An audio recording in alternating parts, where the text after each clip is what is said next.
भारत 24 पर मैं हूं आपके साथ पूर्णिमा मिश्रा। वक्त है इंडिया स्टोरी का। किसी भी देश का स्वास्थ्य, उसकी हेल्थ दो बातों से पता चलती है। पहला कि प्रजा कितनी सुरक्षित है और दूसरा कि प्रजा कितनी संपन्न है। अब प्रजा कितनी सुरक्षित है यह हमने आपको इंडिया स्टोरी के लास्ट एपिसोड में दिखाया था और आज हम आपको प्रजा की संपन्नता का रिपोर्ट कार्ड खोलकर दिखाएंगे और इसे आप भारत में अर्थव्यवस्था की नई टीआरपी भी मान सकते हैं। और इस टीआरपी को देखने के बाद आज हमारे देश के कई विपक्षी नेताओं को अपने भाषणों के कुछ हिस्से एडिट करने पड़ सकते हैं, क्योंकि अर्थव्यवस्था की ये नई टीआरपी आपकी ईएमआई वाली चिंताओं को वेव ऑफ करने का काम करेगी। अब आपका कार लोन, होम लोन सस्ता होने वाला है। मतलब नरेंद्र मोदी सरकार के नए फैसलों का एक प्रोमो कोड लगाकर आपको खुशियों का कैशबैक मिल सकता है। और ऐसे में बिना देर किए आइए शुरू करते हैं देश की इकोनॉमी को टॉनिक देने वाली हमारी आज की इंडिया स्टोरी को।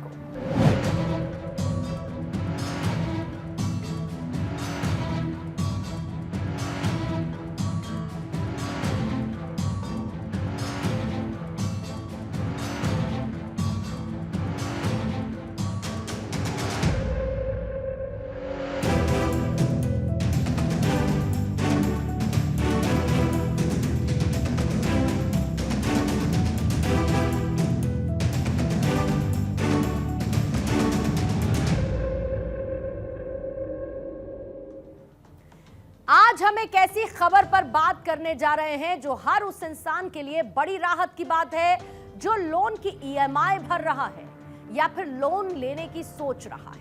खबर यह है कि रिजर्व बैंक ऑफ इंडिया यानी कि आरबीआई ने अपने रेपो रेट में 25 बेसिस पॉइंट की कटौती कर दी है। यानी कि अब रेपो रेट 6.25% से घटकर 6% हो चुका है और इसका सीधा मतलब है बैंकों को सस्ता कर्ज मिलेगा और ये फायदा वो आपको और मुझे पास कर सकते हैं। यानी कि लोन की ईएमआई कम हो सकती है, लेकिन कितनी कम होगी, आम इंसान के बजट पर इसका क्या असर पड़ेगा और क्या ये सचमुच राहत देगा। ऐसे में सबसे पहले फॉर सेम बेसिक नॉलेज ये समझते हैं कि रेपो रेट आखिर है क्या। रेपो रेट वो दर है जिस पर आरबीआई बैंकों को उधार देता है और जब ये दर घटती है तो बैंकों के लिए ये रेट भी सस्ता हो जाता है और इसका फायदा बैंक लोन की ब्याज दरों में पास कर सकते हैं। बीते 9 अप्रैल को आरबीआई गवर्नर संजय मल्होत्रा ने मॉनेटरी पॉलिसी कमेटी की बैठक के बाद यह ऐलान किया कि रेपो रेट को 6.25 से घटाकर 6% कर दिया गया है। यह फैसला सर्वसम्मति यानी कि कंसेंसस से लिया गया है। विशेषज्ञों का कहना है कि भारतीय अर्थव्यवस्था में ग्रोथ को बूस्ट करने और कंजम्पशन को बढ़ाने के लिए यह कदम उठाया गया है। इससे पहले फरवरी 2025 में भी आरबीआई ने 25 बेसिस पॉइंट्स की कटौती की थी। यानी कि 2025 में अब तक 50 बेसिस पॉइंट की कुल कटौती की जा चुकी है। अब आते हैं असली सवाल पर कि आखिर रेपो रेट में कटौती करने से आपकी ईएमआई पर क्या फर्क पड़ेगा। तो आप ये मान लीजिए कि बैंक इस 25 बेसिस पॉइंट की पूरी कटौती ग्राहकों तक पहुंचाते हैं और इसे हमें कुछ उदाहरण से समझना होगा। ये पूरी कैलकुलेशन एवरेज ब्याज दरों और मानक लोन टेन्योर पर आधारित है। पहला उदाहरण ये है कि मान के चलिए कि आपके होम लोन की जो राशि है वो 50 लाख रुपए है। अगर कटौती से पहले जो मौजूदा ब्याज दर यानी 8.75% आधारित अगर हम बात करें और मान के चलिए कि ये लोन आपने 20 साल के टेन्योर पर लिया है, तो आपकी जो पहले की ईएमआई यानी कटौती से पहले की जो आपकी ईएमआई बनती है वो है 44,186 रुपए हर महीने की। अब इस पर हम नई ब्याज दर लागू कर देते हैं जिसमें 25 बेसिस पॉइंट्स को कम कर देते हैं। तो ये नई ब्याज दर कितनी हो जाती है? 8.5% की। अब इस 8.5% आधारित जो आपकी महीने की नई ईएमआई बनेगी वो कितनी बनेगी? करीब 43,391 रुपए। अब इसके हिसाब से, इस बदलाव के हिसाब से आप सोचिए कि आपकी महीने की कितनी सेविंग हो रही है। तो महीने की सेविंग है 795 रुपए की। अब इस महीने की बचत को आप सालाना बचत के साथ जोड़ दीजिए तो आपकी ईयरली सेविंग्स होती है इसके हिसाब से 9,540 रुपए की। अब क्योंकि आपने 20 साल के लिए ये लोन लिया है, आपका जो ओवरऑल लोन का टेन्योर है वो 20 साल का है, तो इस 9,540 रुपए के हिसाब से आपकी जो 20 साल में बचत होगी वो लगभग 1,90,000 रुपए के आसपास होगी। अब दूसरा उदाहरण ऑटो लोन राशि की बात कर लेते हैं। मान के चलिए कि आपने ऑटो के लिए जो लोन राशि ली वो 10 लाख रुपए के ली। जो मौजूदा ब्याज दर है वो इसके लिए है 9% की और आपने ये लोन 7 साल के टेन्योर के लिए लिया। अब पुरानी ईएमआई के हिसाब से आपके 17,805 रुपए की ईएमआई बनती है। नई ब्याज दर कितनी हो गई? 8.75, यानी कि कटौती के बाद इसके हिसाब से आपकी नई ईएमआई बनेगी 17,650 रुपए की, यानी आपकी हर महीने की बचत होगी 155 रुपए की। सालाना आप बचा पाएंगे 1,860 रुपए और ओवरऑल टेन्योर की राशि में यह बचत बढ़ जाएगी। तीसरा उदाहरण है पर्सनल लोन राशि का। मान के चलिए कि आपने अपनी किसी निजी जरूरत के लिए 5 लाख रुपए का लोन लिया है और इस पर्सनल लोन की ब्याज दर है 12% की। टेन्योर आपने इसे 5 साल के लिए लिया है, तो आपकी जो पुरानी ईएमआई बनती वो बनती 11,122 रुपए की। अब नई ब्याज दर कितनी हो जाएगी? 11.75% की। तो आपकी जो नई ईएमआई है उसमें भी कटौती होगी और ये हो जाएगी 11,048 रुपए की। इसके हिसाब से आप हर महीने 74 रुपए बचा पाएंगे और 74 रुपए को अगर आप साल से गुणा कर लेंगे तो ये 888 रुपए हो जाएगी और पूरे के पूरे लोन टेन्योर की अवधि में भी इसे आप एडअप कर सकते हैं। अब ये आंकड़े, ये नंबर्स बताते हैं कि होम लोन पर सबसे ज्यादा फायदा होगा क्योंकि उसकी रकम और टेन्योर बड़ा होता है, लेकिन ऑटो और पर्सनल लोन में भी लोगों को इस कटौती के बाद काफी राहत मिल सकती है। अब बात करते हैं कि ये छोटी छोटी बचत आपके बजट को कैसे ठीक कर सकती है। मान लीजिए कि एक मिडिल क्लास फैमिली है और उसने 50 लाख का होम लोन लिया है, 10 लाख का ऑटो लोन और 5 लाख का पर्सनल लोन। अब उसकी जो कुल मासिक बचत है वो कितनी होगी? होम लोन पर हर महीने उसके 795 रुपए बचेंगे, ऑटो लोन पर हर महीने 155 रुपए की बचत होगी और यही राशि पर्सनल लोन पर बचत के तौर पर 74 रुपए प्रति महीना होगी। ऐसे में कुल मिलाकर मासिक बचत हुई यानी कि मंथली सेविंग 1,024 रुपए की और सालाना बचत इसके हिसाब से 12,288 रुपए की हुई। अब आप ये भी देखिए कि सरकार के एक फैसले से एक मिडिल क्लास परिवार के सालाना बजट में 12,288 रुपए की बचत होगी। अब ये पैसा कहां पर काम आएगा? एक आम इंसान इसे बच्चों की स्कूल फीस, घर के किराने या फिर म्यूचुअल फंड में एसआईपी के तौर पर शुरू करने में लगा सकता है। अगर आप इस 1,000 रुपए को हर महीने एसआईपी में इन्वेस्ट करते हैं तो 8% की सालाना रिटर्न के हिसाब से 20 साल में ये करीब 5.5 लाख रुपए बन सकता है। यानी कि लोन सस्ता होने से न सिर्फ आपको आज राहत मिलेगी बल्कि बेहतर प्लानिंग के साथ आप अपने भविष्य को भी सुरक्षित कर सकते हैं। अब सवाल यह है कि क्या यह फायदा तुरंत जेब में आएगा? तो इसका जवाब यह है कि बैंक हमेशा पूरा फायदा पास नहीं करते हैं। फरवरी 2025 की कटौती के बाद कई बैंक्स ने सिर्फ 10 से 15 बेसिस पॉइंट की राहत दी थी और इस बार भी ऐसा हो सकता है। यानी कि अगर बैंक 25 की जगह 20 बेसिस पॉइंट ही पास करते हैं तो होम लोन की जो आपकी हर महीने की बचत है वो 795 रुपए की जगह 636 रुपए होगी। यानी ये भी एक चुनौती है जिस पर सरकार को ध्यान देना चाहिए। दूसरी बात यह है कि अगर आपका लोन फिक्स रेट पर है तो आपको कोई फायदा नहीं मिलेगा। फ्लोटिंग रेट लोन वाले ही इस राहत का लाभ उठा पाएंगे और वो भी तब जब उनका रीसेट पीरियड आएगा जो कि आमतौर पर 3 से 6 महीने का होता है। अब आप अपने लोन का कैरेक्टर देख लीजिए कि वो क्या है। इसके साथ ही एक्सपर्ट्स का एक अनुमान यह भी है कि साल 2025 के आखिर तक रेपो रेट 5.75% तक जा सकता है। इससे ईएमआई में और कमी भी आ सकती है। और ऐसे में इस रेपो रेट कटौती को आप एक सुनहरा मौका भी मान सकते हैं। होम लोन लेने वालों के लिए घर का सपना सस्ता होगा। ऑटो लोन वालों की नई गाड़ी की सवारी उन्हें आसान लगेगी। लेकिन ये राहत कितनी और कब तक मिलेगी, ये बैंकों के हाथ में है। तो आप अपने बैंक से बात करें, रीसेट डेट को चेक करें और इस मौके का फायदा उठाएं, क्योंकि तकनीक और नीतियां बदल रही हैं, लेकिन मेहनत का पैसा बचाना आपकी जिम्मेदारी है। तो बैंकों को पैसा सस्ता मिलने की वजह से बैंकों को इस सस्ते पैसे को आगे अपने ग्राहकों को पास ऑन करना चाहिए।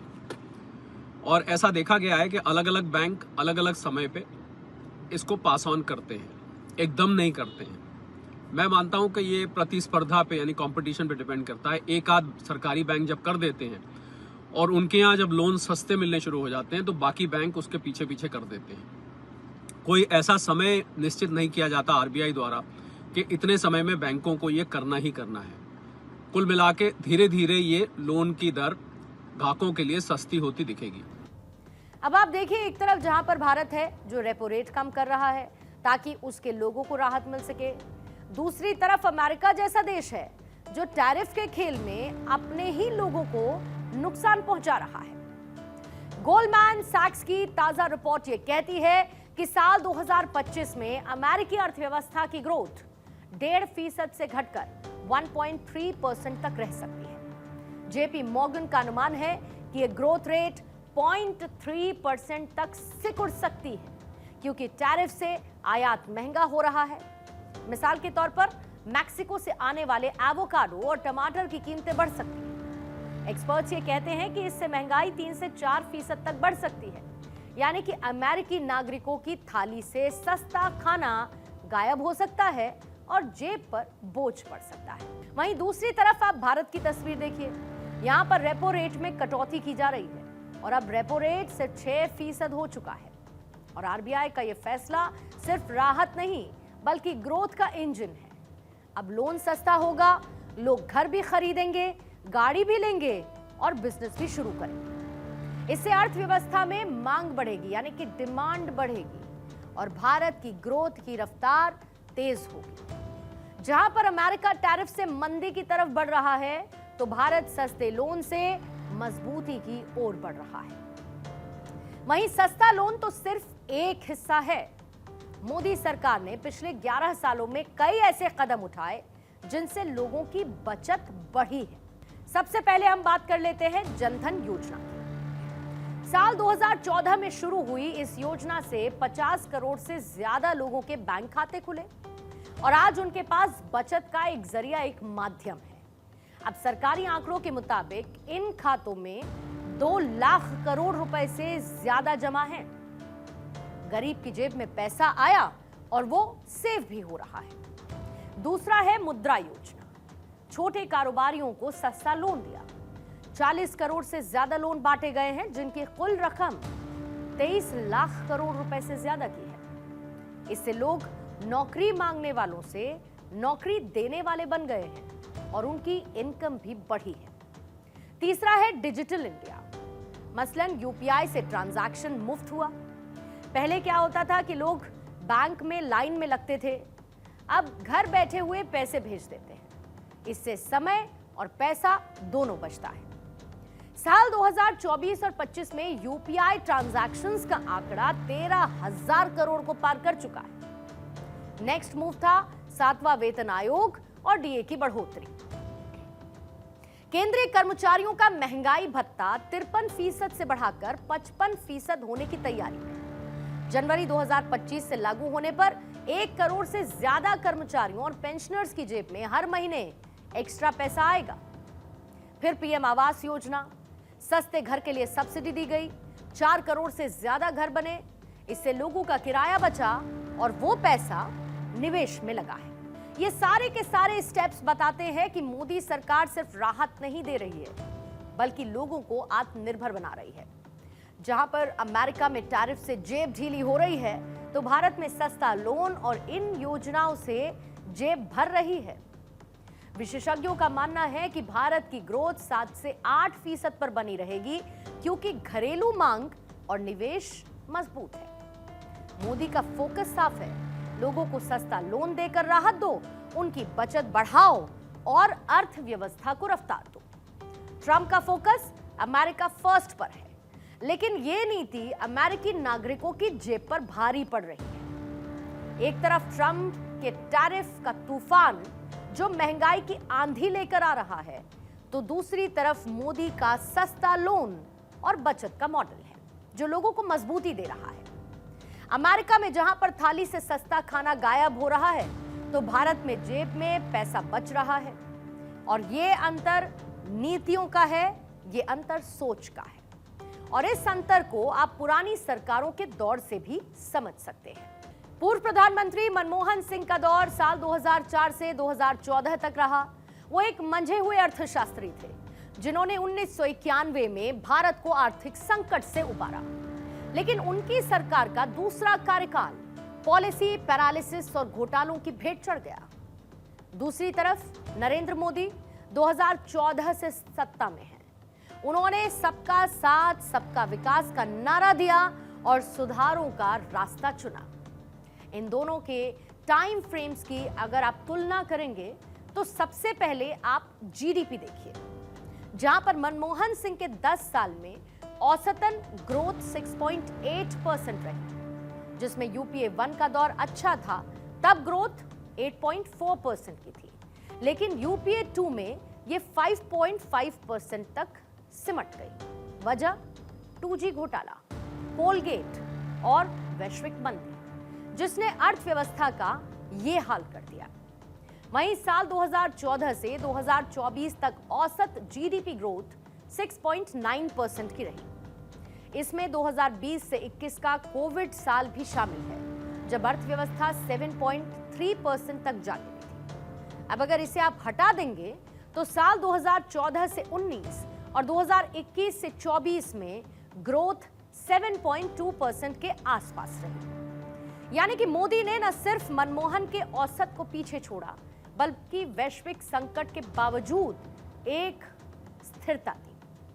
आईएमएफ की साल 2024 की रिपोर्ट ये कहती है कि भारत 6.5% ग्रोथ के साथ दुनिया की सबसे तेजी के साथ बढ़ती अर्थव्यवस्था है, जबकि चीन 4.6% पर ठहर गया है।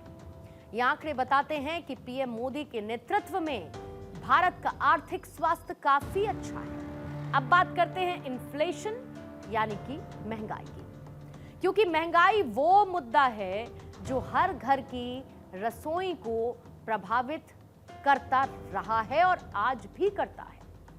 मनमोहन सरकार के समय खासकर यूपीए 2 में महंगाई डबल डिजिट्स में थी।